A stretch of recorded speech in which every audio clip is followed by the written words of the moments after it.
bringing you the latest news from Lubbock High Athletics. This is the Westerner Fan Zone podcast from 100.7 The Score. Welcome in. It's Wednesday night, and we're going to talk high school sports on the High School Fan Zone on 100.7 The Score. This is Randy Rosetta. We do this twice a week after Thanksgiving on 100.7 The Score and Fox News Now if you're watching on TV. Tonight is Lubbock High. Let me make sure I get this right. Lubbock High, Coronado, Friendship, and Lubbock Cooper. Monday nights are the other four public schools in Lubbock. So we go Estacado, Monterey, Memorial, and Liberty. Everybody gets 20 minutes except for poor Lubbock Cooper and Liberty they have to stick with me for an extra 10 minutes when they hit cleanup like that. So we're going to jump right into the Westerner Fan Zone here in a minute. I mentioned that this show is dedicated to the four public schools. I want to stray a little bit here and say congratulations to Trinity Christian volleyball coach Tyler Neal, who today was named the new volleyball coach at LCU. Tyler, I believe, has been at Trinity for 20 years as the volleyball coach. He's one of the godfathers of volleyball here in Lubbock's won, I think, 4 or 5 state championships, has them always competitive. And he's moving on, much like Chris Softly moved on to UTPB as the football coach a few weeks ago. A lot of movement now. So there's no movement going on at Lubbock High because these guys are in their first year as the Lady Westerners coaches. They're coming into this year. There was a lot of change at Lubbock High, a lot of new coaches. Gerardo, did I get it close? Yep. Dang, I was practicing. I've been practicing. I'm still not going to try to say your last name because I'm just afraid I'll butcher it. First year Lubbock High girls basketball coach. I'm going to have him introduce his 2 assistants that he brought with him. We were just talking before I started. Last night, lost to Tascosa, which are they still top 5? Last I checked was 9. Okay, but your district, those 4, they wander back and forth. Those 4, the top 4, and when I say the top 4, do you still have Lubbock Cooper one more time?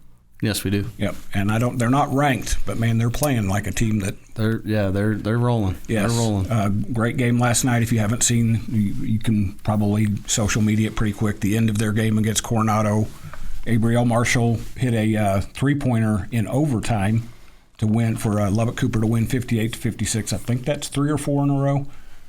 Lubbock High did not win last night. They played number 9 Tascosa, which losing to Tascosa is not anything to feel bad about. I've seen them play. However, last week, Lady Westerners got their first district win against Caprock. My guy over there was pretty excited when he said, I don't know if you set a record for exclamation points in your text, but there were a few of them in there.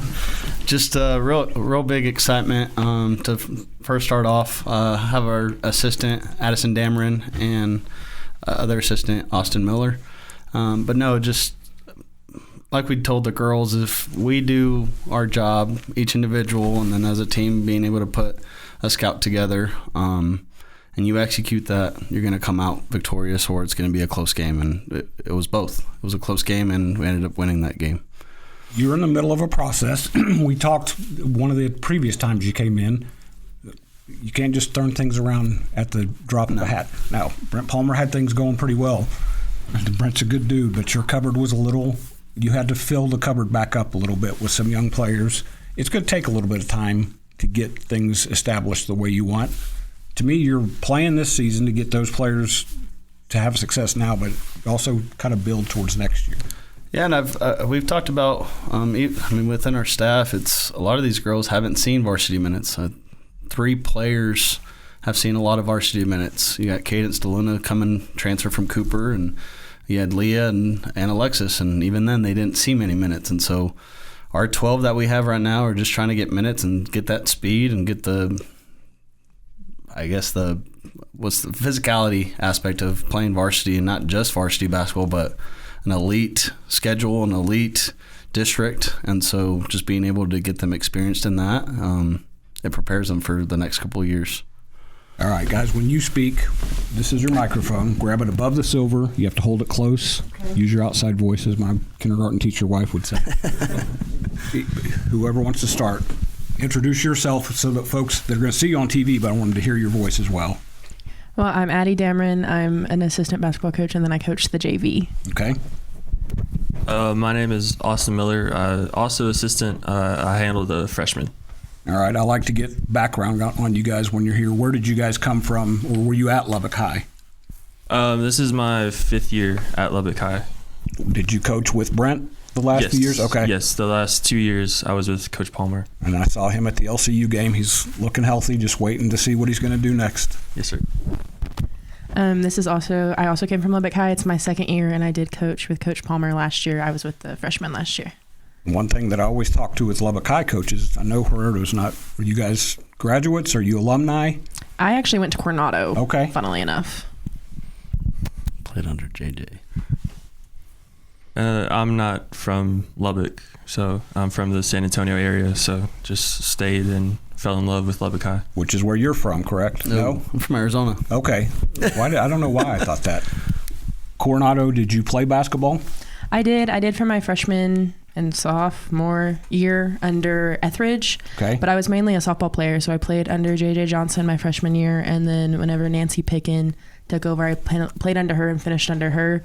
I graduated 2020, so I don't know if I count senior year as playing or not. But. Well, see, now you're making me feel old. So I've had HubCityPreps.com since 2019, so I probably covered you back then. I think you did. Yes. My kids were Googling me the other day, and they found one. It's always nice when you're getting Googled. I wouldn't say that. No. So you played for one of the legends of LISD.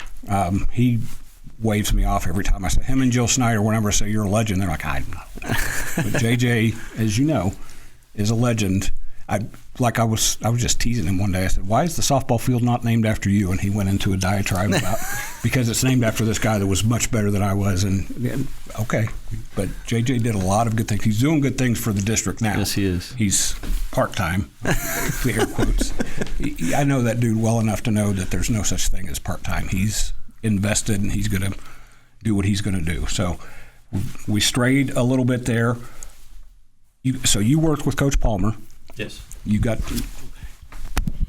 to see some different perspectives here. I think it's cool that Gerardo's got a different perspective because he worked with Trent Hilliard, and now he's getting to do this.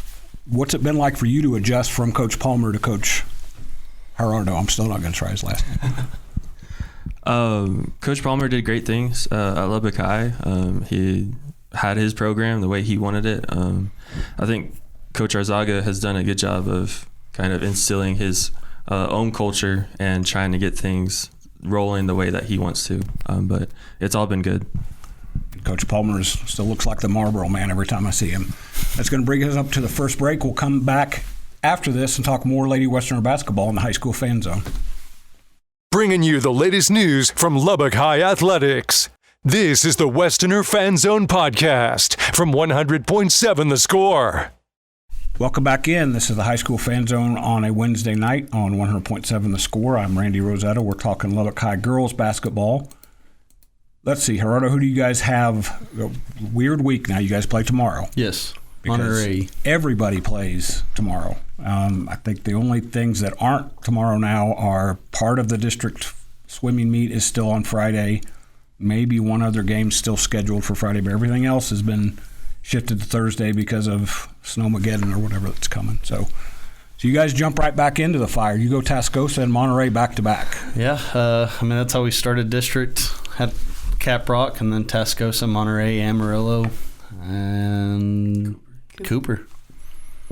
And now this was a different set of teams, but it got a little feisty the last couple of years with Lubbock High, Monterey. Am I right? Aaliyah and Izzy Palmer didn't necessarily hate each other, but I don't know that they were exchanging Christmas cards either. So there was a little bit of energy to that. What do you want to see from your girls against still a very good Monterey team under Coach Chelsea Hunter? It just goes back to these last two games. I know the score was 85-30 last night, but we played hard. We played all 32 minutes. There wasn't no, well, we're losing, let's stop playing, because you go back to the first round, it was 90-7 at Tascosa. We just stopped playing and let them do whatever they wanted with us, and that wasn't the case last night. And so just again, fight. Again, we have an opportunity, and I tell these girls, they're 14 to 18-year-old girls too. Yep. I know they have Bro over there and Ari, and Zadri's playing really well as well. But again, they can have an off night.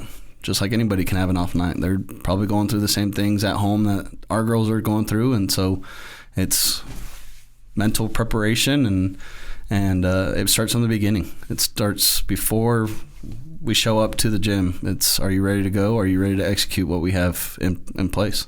What night was I at your place? I wound up covering the boys' game, but I watched your game pretty closely. And what you just said hit home, because I think you guys were getting beat, but your girls never stopped playing. They were diving for balls. They were doing all kinds of things. You've been around them a little bit longer. That's not a surprise to somebody who's coached them for a while. Yeah, I've got to say we've got a great group of girls. I mean, they're just great kids. But I think something we've had to kind of build on throughout the season is you have to keep playing, you have to keep fighting, and I think we're starting to turn that corner as a program. You've gotten to know them a little bit. What, especially coming from playing for Coronado softball, where the expectations are very high, what have you learned about coaching Lubbock High kids that's kind of helped you start to evolve as a coach? Definitely with these Lubbock High girls, it's taught me that, because when I played at Coronado, it was always kind of we're playing Lubbock High. Yep. It's cool. Even whenever I played in basketball, it was still kind of the same thing. But watching these girls get beat, sometimes the way they get beat and not give up shows me as a coach that I can't give up either, because they feed off of me as much as I feed off of them. And if I give up whenever they get beat, they're going to start giving up. So it has shaped me as a coach to help me learn to breathe more belief into the girls than I would think to. You've heard me say this before, all the Lubbock High coaches. There's something unique about being in those halls. It's a different environment than anywhere else. I actually went to a school, the last crew that was in here were wrestlers, and I showed them my high school. Looks like Lubbock High. It's black and gold. It's old. There's some things we're not very good at. There's some things we are very good at. So there's just something different about teaching, coaching, being a student at Lubbock High. And I know when we talked, I think the first time you were on, I think that surprised you a little bit at first coming from Friendship to Lubbock High, but it sunk in a little bit more now? Oh, it's, I mean, when you talk about trying to find a place where it feels like home and it feels like family and you feel like you're not going to work, Friendship will always be a special place for me and my family. But the last couple of months, going back to being really personal here, when my wife feels at home going to Lubbock High basketball games and being able to talk to parents and high five the kids and even talk about what they're doing in the future, it means a lot to me, and it means the world to me, and I know I found a special place in Lubbock High. Yes, there's no question, and I like how you put that, because that's exactly how my daughters felt. So you've gotten to know Leah Raina a little bit, because you're going to deal with her in softball. That's one of the kids that's unique with you guys, because when she came in with Coach before, I literally could have just said, here, take over the interview, and she would have been fine. I know you want to coach the rest of this season with her, but what are you looking forward to with her in softball? Because she's going to be one of your studs. Leah is just such a unique personality, because she works so hard and she is willing to guide people to the correct direction. She is willing to make sure people feel heard and feel welcome in a space. And I think that's a really key part of her personality and her ability to be a good player, because she believes in others as much as she believes in herself. Was it her? The painter girl, they may run into each other at one of your games, and just both of them hopped up and were ready to go. So that wraps us up in the Westerner Fan Zone. We'll get these folks on again soon. We'll come back after the break in the Mustang Fan Zone on 100.7 The Score.